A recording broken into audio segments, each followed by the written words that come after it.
Now everybody wants that absolute control of their golf game where they can hit that fade, they can hit the draw, they can really control their shots, or even better, when you start to hook one or you start to slice one, to know immediately, what do I need to do to fix that and how can I get back on track? And that's exactly what we're going to do in this video. I'm going to talk about how to get better shot control, shot shape control to be able to hit the fade and the draw on command. All right, so one of the biggest myths out there when being able to control your shot shapes is that we're going to find one tip and that's going to be perfect for the draw. I'm going to be able to get the ball to draw every single time.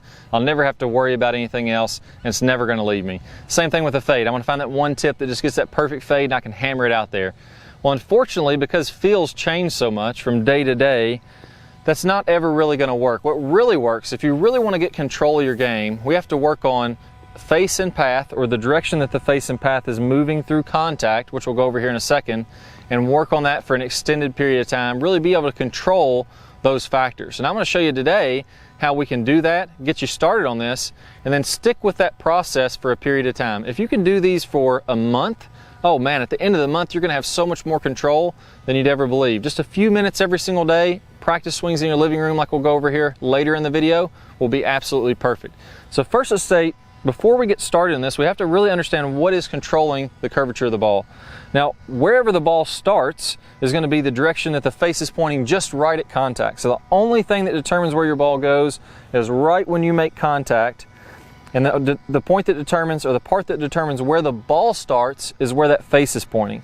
Let me go ahead and make a swing here, and I'm going to start out by having that face point a little bit to the right at contact. There we go. So that ball started kind of right center, almost straight, and then drew into the left rough. Now I know I've got my flight scope here that takes these measurements, but I know for sure since that ball started just a fraction to the right, I will bet any amount of money that that flight scope's going to tell me that my face is pointing to the right.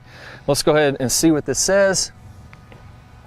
Club face 2.2 degrees to the right. So just like I guessed, I knew it wasn't very much because the ball only started a little bit to the right, but it did start to the right, 2.2 degrees. Now the second piece here is which direction the club is swinging. So since my ball is going to curve away from the path, or my ball is always going to curve away from the direction the face is moving or the club is moving, I know that that ball had to have a path to the right of my face. So my face was a little right. Because that ball drew, the ball always curves away from the direction the club is swinging. I know my club swung to the right because the ball curved to the left. If I had my ball curved to the right, that would mean that my path is moving to the left. So just by knowing those couple of just hard scientific facts, now we can look at everything and see exactly what's going on. It's kind of our radar, just having our eyes be the radar and see what's happening, just like you see those radars on TV. So now, if we know this, how do we work on hitting those draws and fades? Well, the first thing, and what I've found is the most important, is we have to be able to control the direction that club is swinging. What I have found, let's start out with a draw example. What I found is if you want to hit a draw and you want to be the kind of guy that can hit it on command, the most important thing is to be able to control the direction that the club is moving. If I want my ball to curve left, the ball always curves away from the direction the club is swinging. So if my club has to be swinging to the right. So you have to swing to the right to get the ball to curve to the left. So I know if I can just simply get that club head moving farther to the right through contact, what's going to happen is you'll naturally, this your own feel, will start to get that club face to roll on over a little bit more and create that draw. Let's try one out here, and I'm going to try to hit 2 in a row with my path going a little bit more to the right. The first tip on this is I'm just going to start out with a simple setup alignments. My feet are going to be a little more to the right, and my tilt of my body is going to be a little bit more to the right. That means tilting this way. Just a little bit will be plenty. As I tilt more to the right with my body, what that does is that creates a big gap here to where I can swing more this direction. If I tilted the other way, it would be much easier to swing this direction. So feet a little to the right, upper body tilted a little bit to the right. And now let's go ahead and try to make a swing. Again, that ball started down the right side. Didn't curve a lot back to the left. It may kick in the edge of the fairway or just barely in the rough. So I know my path was to the right. My ball didn't curve, so my face and path were the same, and my path went down the right side. It's probably going to tell me somewhere around the same as last time, maybe 6 or 7 degrees if I had to guess. 9.5 degrees to the right. So that's plenty getting this club to move that direction. And I found that's the first piece. If I can't consistently get my club to swing that direction, then I'm going to struggle controlling my shot shape. Now, what if I still struggle with this? What if I'm lined up to the right, I get a little bit of tilt, and then I'm still getting that ball that slices where the path is to the left? What I want you to feel there is a very simple drill. Do this 5 or 6 times to really get that exaggerated. Feet to the right, a little tilt to the right. Now from there, I'm going to go ahead and turn my shoulders even more, almost 90 degrees this way, and I'm going to have the butt end of that club facing out toward my golf ball. And from there, I'm going to swing this direction. So I'm really getting here, I'm really letting that club, that would be like a 50 degree to the right path, really exaggerated. And I'm just going to do 10 or 15 of those, and that's the feeling I'm going to have. Again, that ball is going to draw because I'm just letting that face release and turn on over, which is much easier if you're swinging that direction. Let's go ahead and try one of those, having that same feeling. You're probably going to see a kind of a wild number here because I'm really exaggerating a lot. There you go, big sweeping hook. And that one was probably well to the right. If the last one was 9.5, that had to be, 15 or something along the lines of that. Let's see what my flight scope says. 13.4. So really getting that swinging out there. That's the first piece to hitting the draw. Making that path, making sure every single time I can swing to the right. If you're hitting an iron, this is the same with a driver or an iron. You don't have to have any specific club to make this work. If you're hitting an iron, look at those divots. If I'm lining up straight, is my divot pointing to the right, or is it to the right of wherever my target is? If it is, I'm right on track. As you get better and better, you can get those straighter and straighter, but in the beginning, we just want to make sure everything is out to the right. Keep practicing this. If you're in your living room, you can really ingrain this just making swings in your living room. If you have a little mat or a piece of carpet, visualize a straight line and then get that path going to the right. Do 15, 20 swings every night and you're going to be building that muscle memory just like you want to. Now from there, let's talk about a couple tips to get that face to release. Let's imagine that we do have that path to the right, but now we're struggling getting that draw because the face is still too open.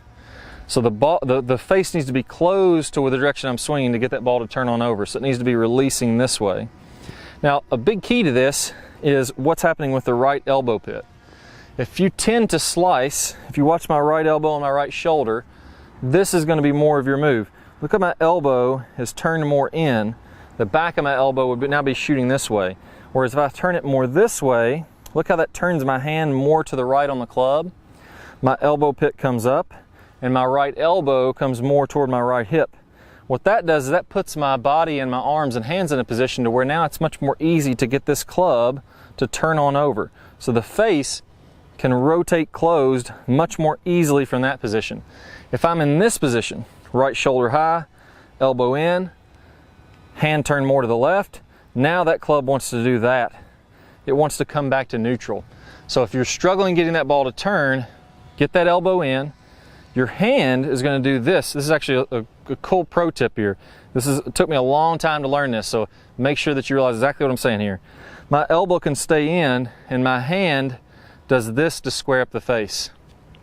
Look at my club face. I can release my club face keeping that elbow in. If I try to square up my club face by doing this, I'm going to end up getting that over the top move. So let's show you what those look like, the correct way and the wrong way. So the correct way, again, that elbow is tucked in toward my hip. My right hand is turned a little bit more to the right on the golf club. I'm going to feel like I'm more behind the golf ball like we talked about in the beginning of this video with the shoulder tilt or my body tilt. And now it's going to be easier to get that club swinging to the right and going ahead and releasing that face. I may even do a little too much here. Now, so I exaggerated there and I got kind of a sweeping draw. Fine, still in the fairway and hit it pretty good, but you can always tone that down. Again, in the beginning, get the pathway to the right, get the face really turning over, and do these drills every single day to get more and more comfortable with it. So that time, that ball started a little bit to the right center, almost landed dead straight, 8.8 to the right with the path, 5.8 to the right with the face. That means my face was 3 degrees closed compared to the direction I was swinging the club. So do those drills, work on those consistently. If you just do them today, stand up out of your chair, get started right now. Don't wait until tomorrow, don't wait until this afternoon. If you're at your office, swing a broom that you got sitting in the corner. Do whatever you have to do. Make a few swings and then continually do those every single day to build the muscle memory. This is one of the reasons in the Top Speed Golf system in our website, all of our programs are longer programs. We have a 90-day ball striking class where people pick up on average, I think it was 11 miles an hour of club head speed. They dropped 2 strokes off their handicap. They said 85% of them said that they're hitting the ball as good or better than they ever have in their life. But that's because we built that muscle memory over a 90-day period. Same thing with the Top Speed Golf system. It's a longer course. That way you ingrain this.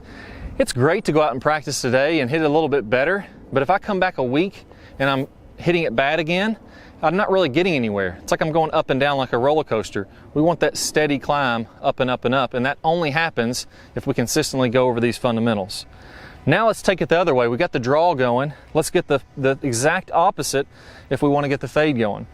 Again, the most important thing that we can do is have that path or that club moving to the left. Same thing like we did last time. I'm going to line up a little left. I'm going to have my body, instead of being tilted this way, it's going to be a little bit more up and down if I want to hit that fade.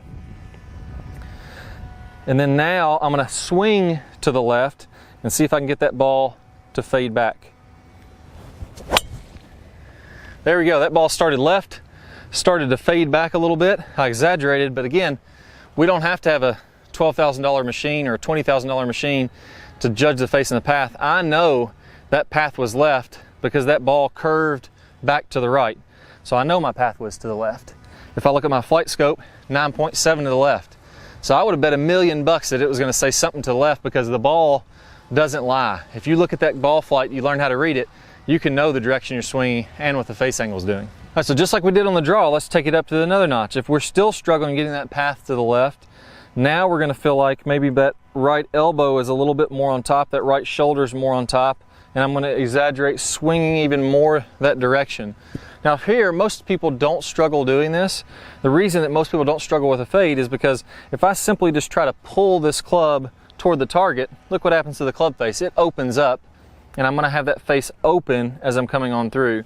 So typically people don't have a problem at all swinging to the left and leaving the face open. So I'm not going to get into a ton of detail with that. But again, the key here is we can't just do this one day and say, okay, I hit some fades, I have it down. It's about every single day for a short period of time. It doesn't have to be hours a day. It can be 5 or 10 minutes in your living room. Work on the path going to the right, work on the path going to the left, work on the fade, work on the draw, and then from there, now we're going to go ahead and straighten it out. So if I want to straighten it out and hit these great straight shots, all I'm going to do is something in the middle, and I'm going to watch the ball to see what's going on.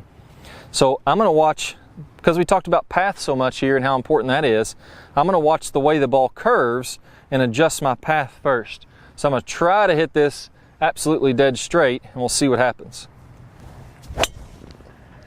All right, hit that one good. Little tiny bit of a draw. Maybe my path could have been just a fraction to the right, but that's going to be pretty daggone close to zero.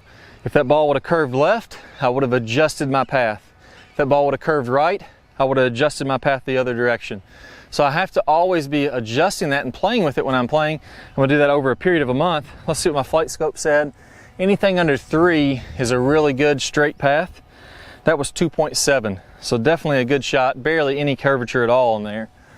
2.7 to the right on that one. So again, I don't have to have this fancy flight scope. It's great to have one, but I don't have to have one to be able to read the ball flight and know what's going on at contact.